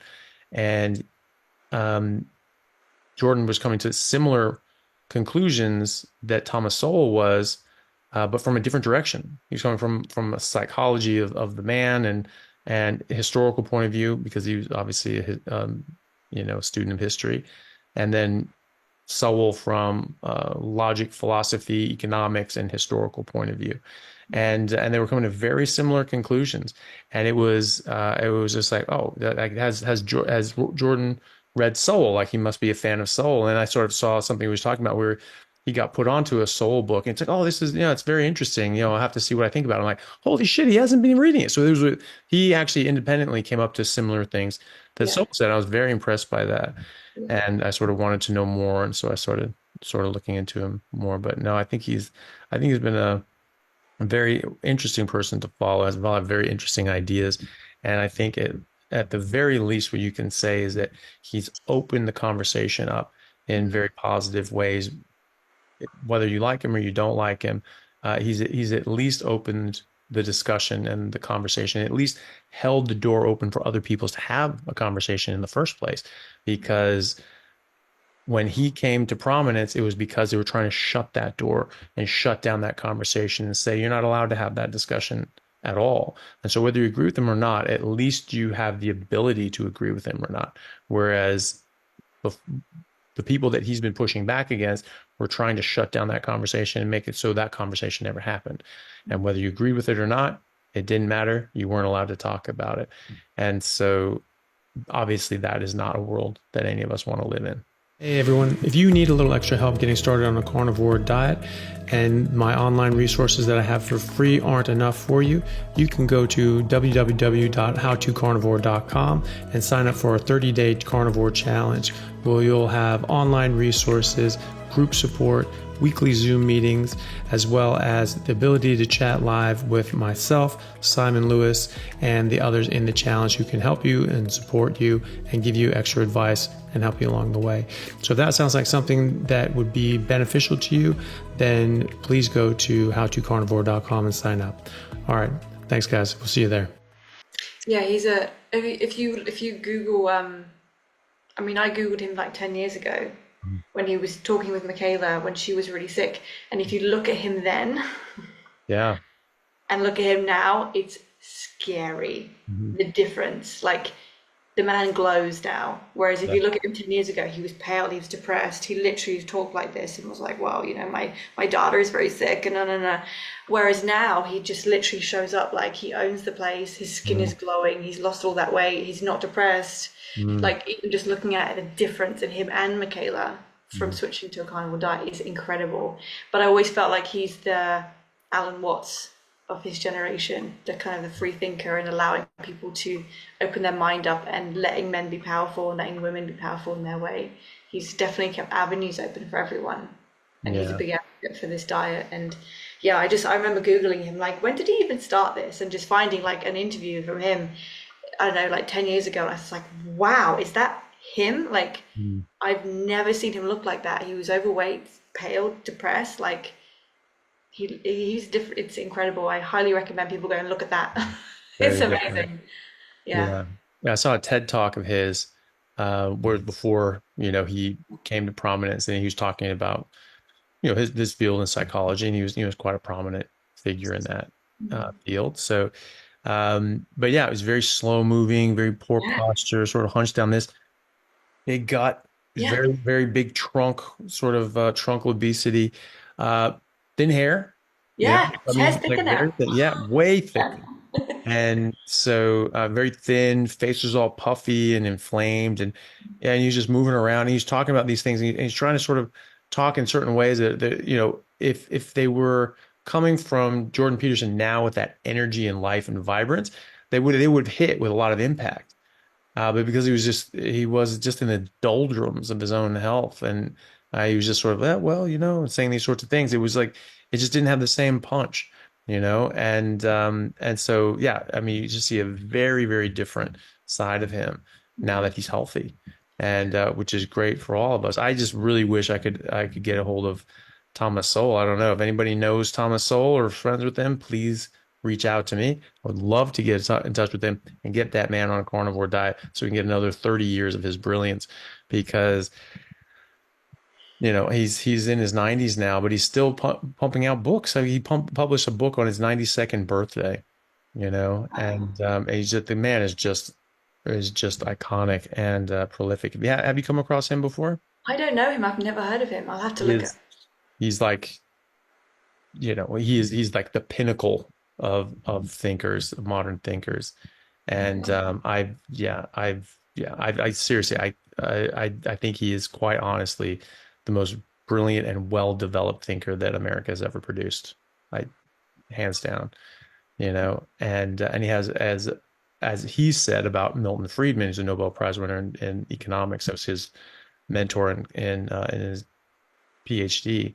Um, he said about Milton, but 100% applies to Sowell, is that he's one of those rare individuals that has a combination of both brilliance and common sense.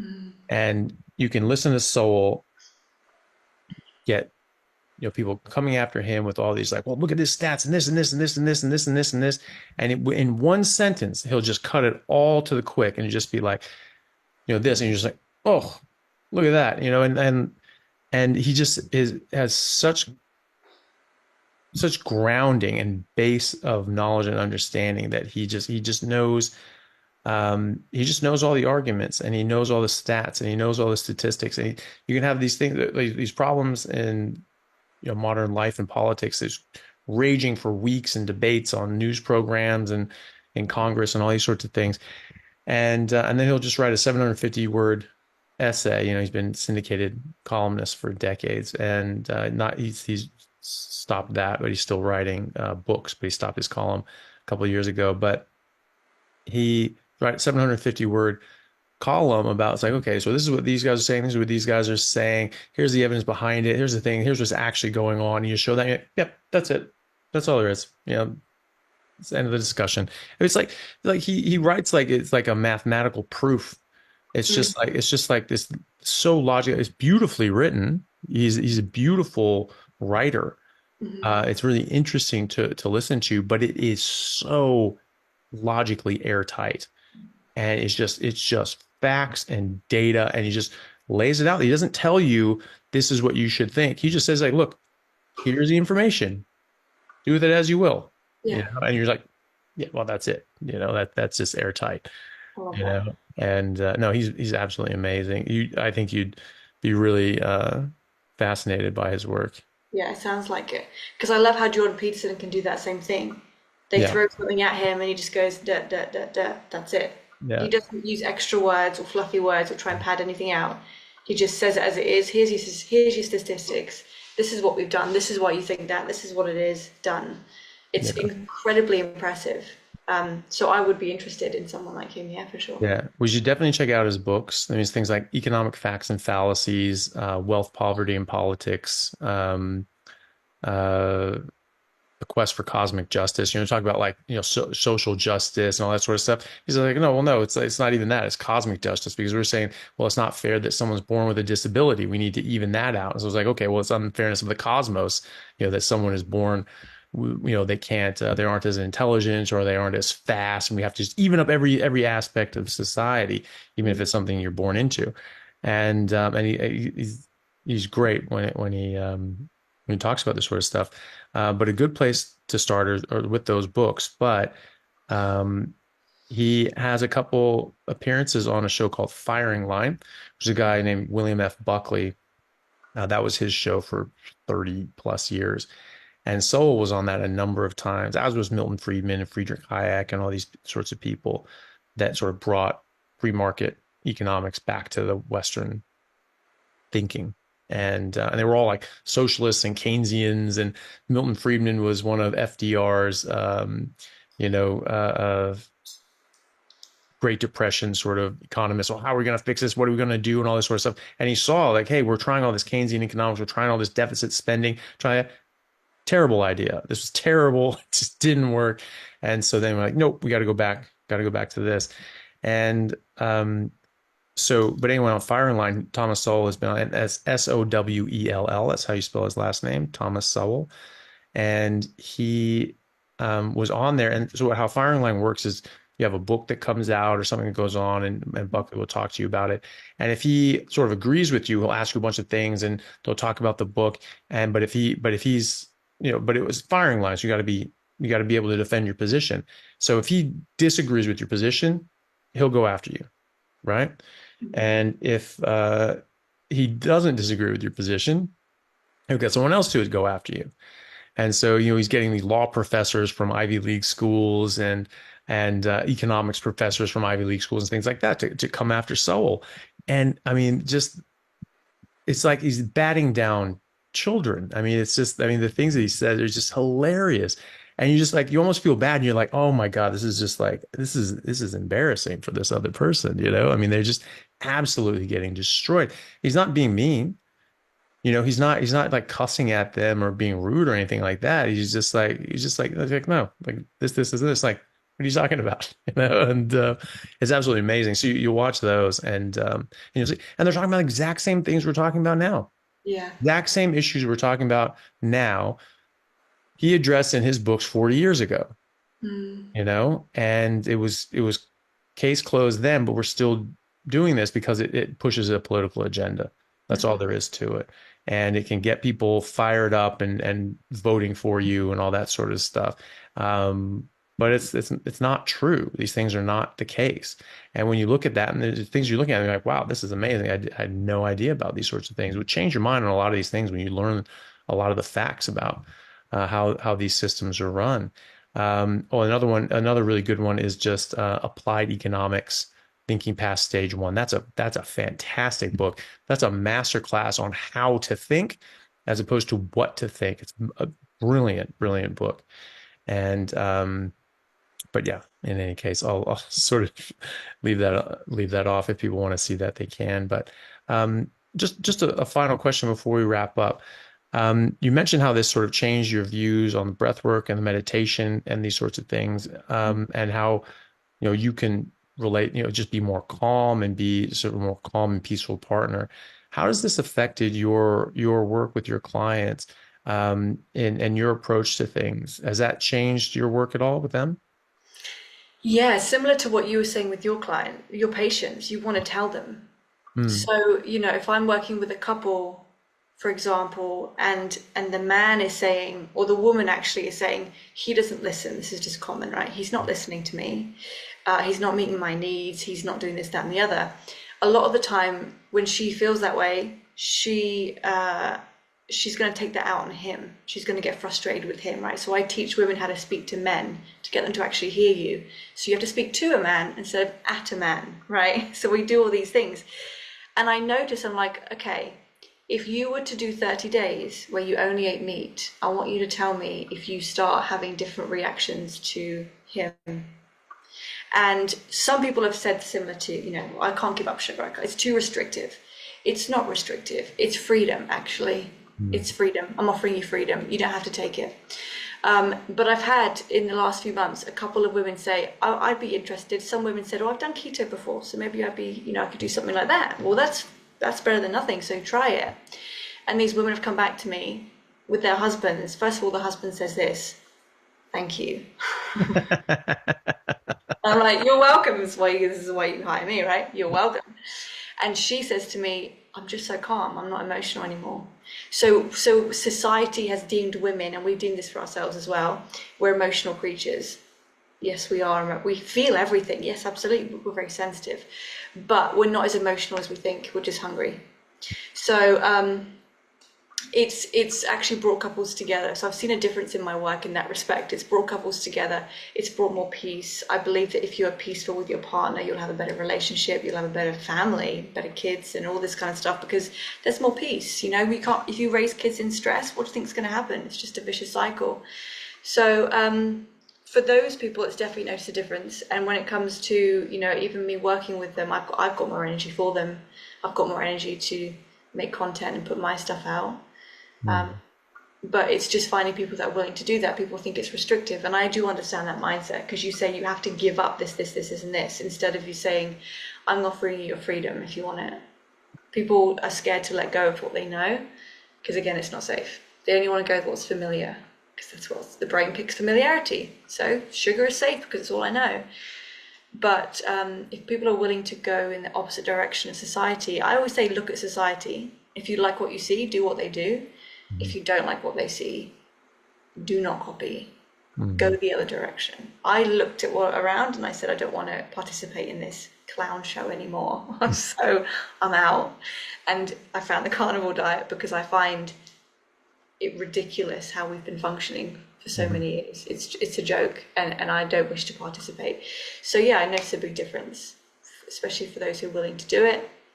But I think as well, even people that watch my content, they say, oh, you kind of make me want to be peaceful. You kind of make me want to be better. I'm like, yeah, cool. I don't need plants. So do you want to try that? Because they're like, oh, I watch your videos. I can watch you for hours. You're so calm. I'm like, well, I appreciate the compliment. Well, how did you get there? Well, some emotional healing, and I don't eat plants, and I don't eat sugar, and I don't eat 90% of what most people eat. So if you want this, you can have it. Go and watch all the other carnivores on YouTube. Notice how calm they are. Watch watch one of your videos, and then go watch a vegan's video of him slandering and slagging off people and criticizing and abusing and bullying other people because he's so freaking hungry. He's become a bully. Go watch him, and then go watch your stuff and Ken Berry and how calm and satiated they are, and tell me who you want to be more like. Yeah, exactly. There's a guy on Instagram, and I think it's Brandon Carter, and he goes by like King Keto or something like that, and on Instagram, and he has a lot of different sort of businessy sort of things on there. And the guy's jacked. He's like a sports model, and he's still very good shape. I think he's into his early 40s now, still absolutely shredded and muscular. And he had this video, and he has sort of like this persona. He's a bit, has that sort of that confidence, cocky sort of thing, but it's funny. Like he does it well. And he said that he's just like, yeah, I talk about, the reason I do keto is because, I'm getting closer to 40, and, I've just found this is the way that I can stay lean and muscular and have a lot of energy and all that sort of stuff. And he said, people say like, hey, Brandon, like I can't, I could never give up carbs, like I just don't think I can do that. I don't think I can do that like you do, give up carbs like you do. And he just said, I do a lot of things that you can't do. And the least impressive one of those things is not eating carbs, you know? Like, I love that. it's I love absolutely hilarious.